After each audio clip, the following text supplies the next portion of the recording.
लागत उठाउना कइले बाड़ू हो रलीस के केतना के दिल रख दिल बाड़ू पीस के केतना के दिल रख दिल बाड़ू पीस के रहनी जब छोट त सुतावे ओ बेड पर कहता बड़ा मजा मिलत तोरा पेट पर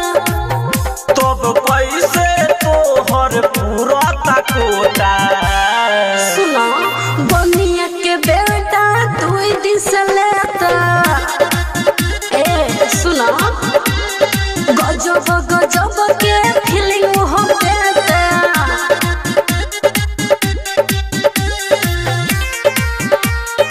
बनिया के बेटा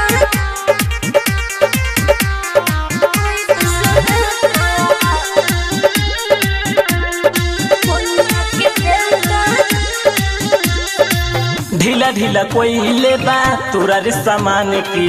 हमारा से पहले रोले तू तो चमार की हमारा से पहले रोले तू चमार की कोइले बा काम सुनाऊ हो सरे हम हो सगरी जवानी बराम बाबू के नाम हो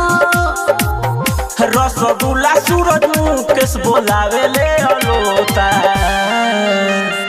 बनिया के बेटा 2 दिन से लेता छोड़ो ना गजब गजब के फीलिंग